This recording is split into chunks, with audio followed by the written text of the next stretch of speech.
Something happened in Dolton, Illinois this week that nobody is talking about. Not the shooting. Everyone reported the shooting. What happened after is the part that has gone completely quiet. The part that was always going to go quiet if nobody kept watching. A man was taken into custody the same night Khapri Alston was killed outside that lounge. Witnesses were there. The location was public. The suspect was in hand before the sun came up. And then, according to information that has reached us directly, that person walked back out. No charges. No name released to the public. No explanation offered to family. Just gone. And the city said nothing. That silence is what we are stepping into tonight. Not the chaos of the night itself. Not the gunshot. Not the ambulance. Not the grief that came after. The silence that followed. The specific, deliberate, institutional silence that a father who is also a pastor warned the world about before it even had a chance to form. He said, "We are terrified this gets swept under the rug." He said it standing outside the building where his son's body was waiting. He said it before a single decision had been made, before anyone had a chance to bury anything. He already knew what was coming. And the question that has kept pulling at this case, the question that gets heavier every day that passes without an update from a single Chicago outlet, is this. What does it mean when a family predicts the exact shape of an injustice before it happens, and then watches it happen exactly the way they described? It means they have seen this before. It means the place where their son died has a history they already understood. And tonight we're going to walk into that history, because you cannot understand what is happening to this family right now without understanding what Dolton, Illinois has already shown the world it is capable of doing in the dark. This is 3 a.m. Files, and tonight the secrets are hiding in plain sight. Before we go any further, if this story is sitting heavy on you, good. That weight means you're paying attention. Subscribe to 3 a.m. Files right now. Hit the bell, like this video. A family is alone with a system tonight that has already proven it can make things disappear. Your attention is the only light that makes it harder to do. There is a building on Martin Luther King Jr. Drive in Dolton, Illinois called Village Hall. And a few years ago, FBI agents walked into that building unannounced and started handing out subpoenas. They were not there by accident. They were there because of a woman named Tiffany Henyard. She had given herself a title, Super Mayor, which tells you something about how she understood her own power. She held two positions at the same time, Mayor of Dolton and Supervisor of Thornton Township. 2 offices, 2 salaries, 1 small community of around 21,000 people that she effectively controlled from both directions simultaneously.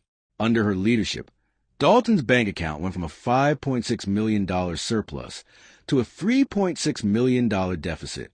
Public money was reportedly spent on her personal hair and makeup team, on a lavish trip to Las Vegas, on vehicles the village stopped paying for while warning letters from the bank piled up unanswered.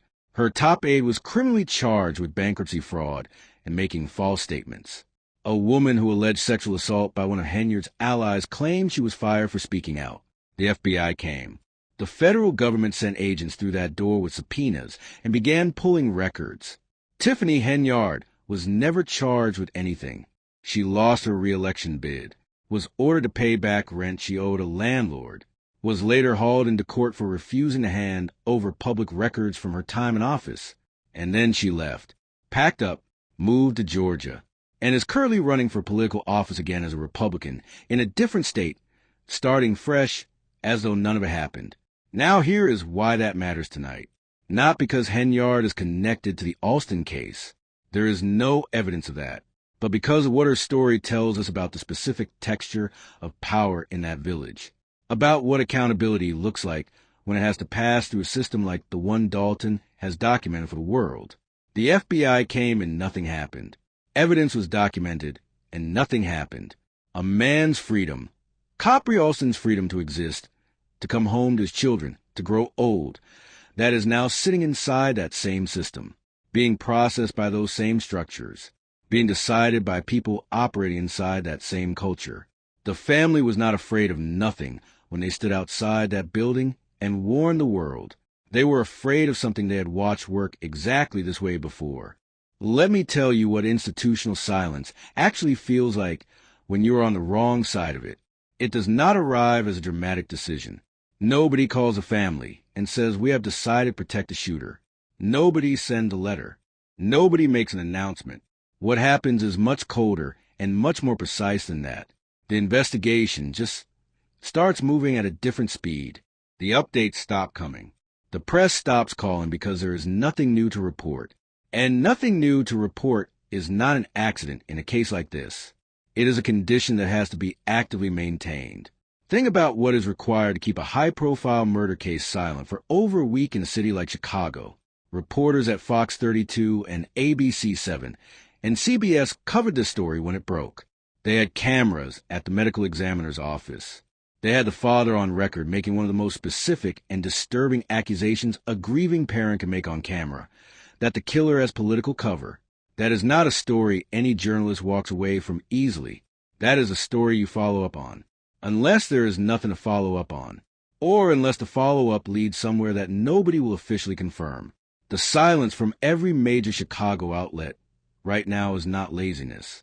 It is a signal. It means the official channels have gone dry, which means the information is either being deliberately withheld or the people who have it are not talking. Both of those possibilities point in the same direction.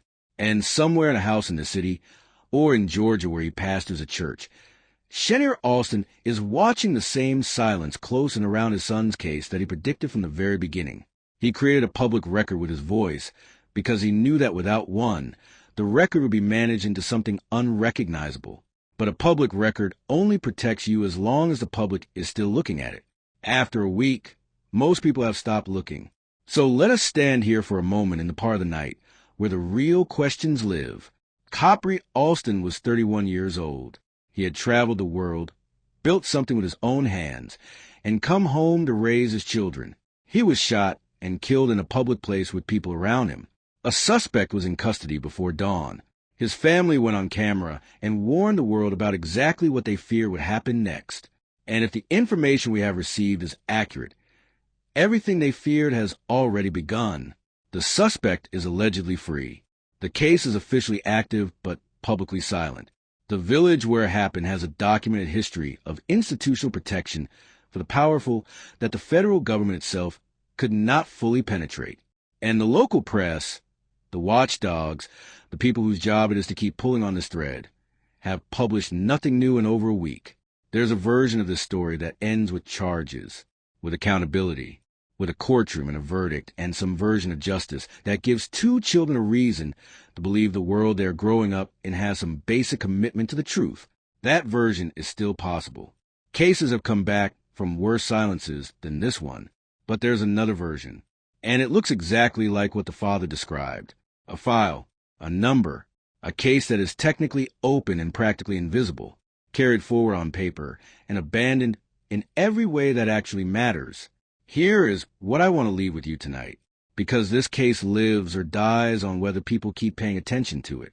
The 3 a.m. hour is the hour when decisions get made that nobody is supposed to see, when a file gets moved to the bottom of the stack, when a call does not get returned, when a case stops being a priority because the noise around it has faded, and the powerful have calculated that the cost of accountability now exceeds the cost of silence.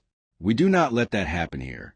So tell me, in the comments right now, do you believe Dolton is capable of delivering justice in this case given everything we know about his history? Do you think the silence from local media is strategic or simply the natural fade of a news cycle? And if that suspect walks away from this completely, what does that silence say to every family in that community who is watching, calculating, deciding whether it is worth it to speak? Share this video, because the 3 a.m. Files community is the light that makes the dark harder to operate in. Khapri Alston's children are out there somewhere tonight, and the case that determines what they understand about justice is sitting in a building in Dolton, in the dark, waiting to see if anyone is still watching. We are watching. Subscribe to 3 a.m. Files.